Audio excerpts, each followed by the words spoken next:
Hello বন্ধুরা, আসসালামু আলাইকুম সবাইকে। আজকে নিয়ে আসলাম শুক্রবারে আজকে নাস্তার একটি ভিডিও। আশা করি পুরো ভিডিওটা সবাই দেখবেন। পাস্তা এবং ম্যাগি কিভাবে বানাতে হয়।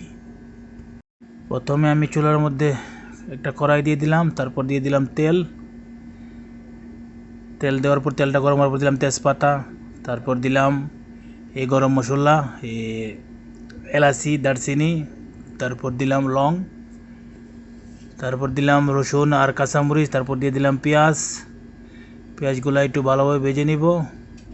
ভালোভাবে পেঁয়াজগুলো ভাজার পর দিয়ে দিব আমি টমেটো দিয়ে টমেটোটা ভালোভাবে ভাজার পর এদিকে আবার আমি পাস্তা আগেই গরম পানিতে দিয়ে দিয়েছিলাম। এখন ম্যাগিটা দিয়ে একটু লাড়াচাড়া করে ভালোভাবে সিদ্ধ করে নেব। সিদ্ধ করার পর এদিকে একটা ডিম দিয়ে দিলাম। ডিম দেওয়ার পর ম্যাগির মশলাটা দিয়ে দিলাম। ম্যাগির ভিতরে একটা যে তেল থাকে তেলটাও দিয়ে দিলাম। ম্যাগির তেলটা দেওয়ার পর আমি একটু আদা বাটা দিয়ে দিলাম, কারণ আদা বাটাটা না দিলে স্বাদটা সেরকম লাগে না। তারপর দিয়ে দিলাম একটু হলদি, তারপর দিয়ে দিলাম একটু গরম মশলা, তারপর দিলাম একটু কারি পাউডার। ভালোভাবে মিশিয়ে একদম একটু ভালোভাবে মশলাগুলো ভালোভাবে মিশিয়ে একটু পাক করে দিয়ে দিলাম আমি এই পাস্তা আর ম্যাগি যে সিদ্ধ করে রেখেছিলাম।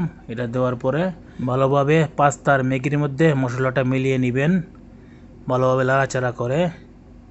ঠিক আছে, একটু ভালোভাবে ভেজে নেবেন মশলাটার সাথে। তারপর ধনিয়া পাতা দিয়ে এখন পরিবেশন করতে পারেন, সমস্যা নেই। দেখুন আমার পাস্তা রেডি। এখানে আছে চা, লাল চা আর পানি আর পাস্তা। এখন খাবো। সেই স্বাদ! কে কে খাবেন চলে আসেন।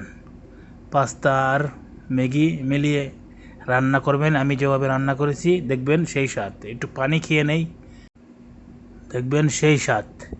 4 চুমুকের সাথে এই ম্যাগি আর পাস্তা খাবেন, সেই স্বাদ। সেই স্বাদ! আজকের ভিডিওটা এ পর্যন্তই। যদি ভিডিওটা ভালো লাগে শেয়ার করবেন, কমেন্ট করবেন।